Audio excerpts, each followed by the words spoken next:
Imagine spending your entire childhood watching your mother scrub someone else's floors, on both knees, every single day, in a uniform that smelled like bleach, and hard work, and sacrifice. Imagine watching her take 2 buses home, every single evening, too tired to speak, too proud to cry, until the one night, she finally did. And imagine being 9 years old, sitting beside her, placing your small hand on her back, and making a promise, so big, you spent the next 20 years, making sure you could keep it. This is the story of what happens when you finally do. Welcome to part 4 of The Maid's Son, and if you have been here since part 1, you already know everything that is about to happen was always coming, they just never saw it. Before we get into part 4, let me quickly bring you up to speed. Dorothy was a maid. She worked at the Whitmore Mansion in Connecticut for 20 years. The Whitmores were wealthy, old money, big house, fancy cars, and a coldness that filled every room. They never said good morning. They never said thank you. They spoke to Dorothy like she was furniture. But Dorothy had a son. His name was Marcus. Marcus watched everything from the service hallway every Saturday for years. He watched how the Whitmores spoke about money, how they invested, how they moved their wealth. He picked up a business magazine they left on the counter, read every page, twice, started going to the library, writing down words, learning what nobody his age was learning. By 16, he had a part-time job. By 19, he invested his savings. By 24, he had a real estate portfolio. By 28, his company MCW Capital Group was worth $40 million,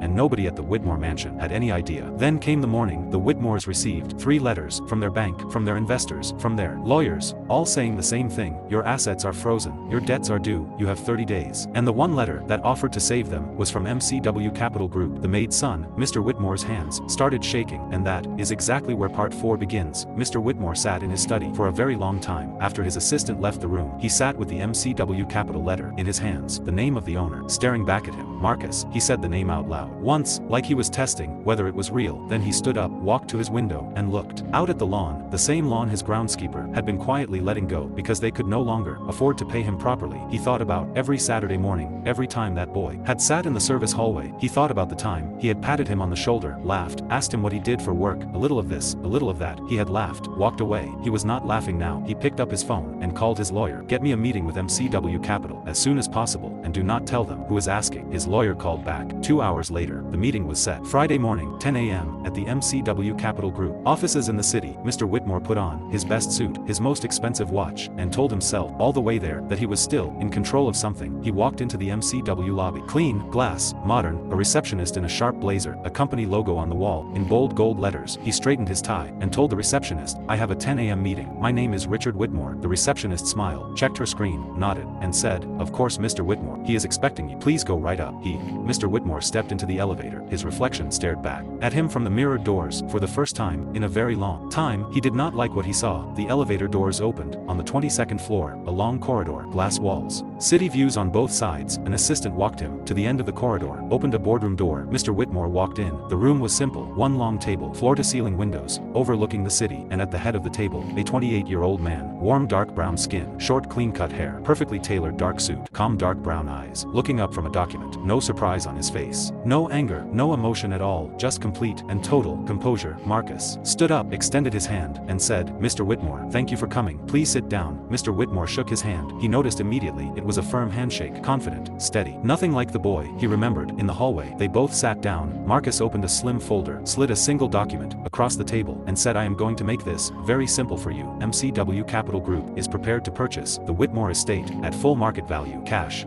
immediate, no conditions, no delays. You keep enough to pay your debts and start over, clean. All I need is your signature. Mr. Whitmore looked at the document, then looked up at Marcus, and said, for the first time in his entire life, something he did not plan to say, why are you doing this? Could let us lose everything. You don't owe us anything. So why? Marcus looked at him for a long quiet moment, then said, I am not doing this for you. I am doing this for my mother. She gave 20 years of her life to that house. I want to give it back to her, and I cannot do that if it is buried in legal proceedings and bank auctions for the next 3 years. Sign the document, Mr. Whitmore, and we are done. Mr. Whitmore looked down at the paper. His hand was not steady, but he picked up the pen, and he signed. Marcus did not tell his mother right away. He spent 2 weeks after the signing quietly arranging everything. He hired a renovation team. He updated every room. He replaced every floor. He restored every detail. He was not renovating a mansion. He was building a home. Then one Saturday morning, he drove to his mother's apartment, the same small apartment, 2 rooms, 1 window. Dorothy opened the door, in her housecoat, hair loose, cup of tea in hand. She looked at her son, standing there in his suit, and immediately said, Marcus,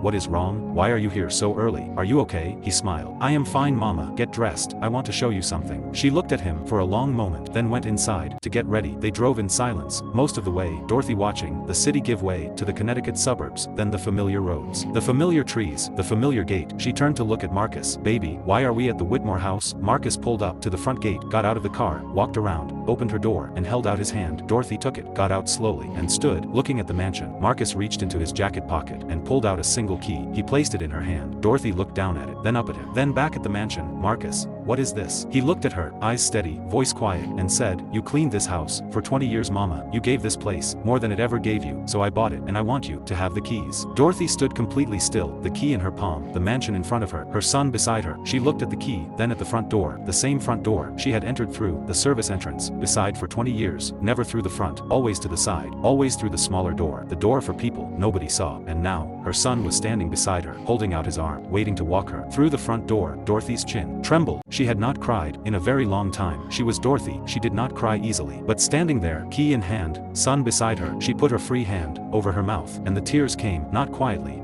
not politely. 20 years of early mornings, 20 years of 2 bus rides, 20 years of yes ma'am, and no ma'am, and keeping her eyes down, 20 years of smiling when she wanted to scream, 20 years of holding it together for the boy who was now standing right beside her. All of it came out, right there, on that driveway. Marcus put his arm around her, let her cry, said nothing, because some moments do not need words. When she finally lifted her head, she looked at her son, and said through her tears, how, Marcus, how did you do this? He looked at her, and smiled. You taught me, Mama. Every single morning, you got up before the sun, every single evening, you came home exhausted, and still made sure I had everything I needed. You showed me what it looks like to work for something bigger than yourself. I just paid attention. Dorothy looked at the key in her hand one more time, then she straightened up, wiped her face, took her son's arm, and together, they walked through the front door. For the very first time, word travels fast. In Connecticut, within a week, the Whitmores knew. Mrs. Whitmore heard it first, at a lunch with her friends. One of them leaned over and said, did you hear about your old estate? Apparently the new owner moved in already, some young man, very wealthy. His mother used to work for you, I believe. Mrs. Whitmore put down her glass. Very slowly, her friend continued, I drove past yesterday. The renovation is stunning. They completely transformed it. Apparently the mother is living there now. Can you imagine? Mrs. Whitmore said nothing. She drove past the estate on her way home, and sat outside the iron gate for a long time. The lawn was perfectly maintained, better than it had ever been. Flowers in the garden that had never been there before, warm lights glowing through every window, and in the upstairs window a silhouette, a woman, standing at the window, looking out. Mrs. Whitmore could not see her face, but something told her she knew exactly who it was. The woman who had scrubbed every floor in that house, who had cleaned every window, polished every surface, now standing at one, looking out. Mrs. Whitmore drove away. She did not look back. Mr. Whitmore heard, a few days later, he was at his club. A man he barely knew came over and said, heard you sold the estate. Good move in this market. Who bought it? Mr. Whitmore picked up his drink and said, someone who deserved it more than I did. He did not say anything else, but for the first time in his entire life, Richard Whitmore meant every word he said. Dorothy's first morning in the mansion was a Tuesday. She woke up at 5 a.m. out of habit. 20 years of early mornings do not disappear overnight. She lay in the large bedroom for a few minutes,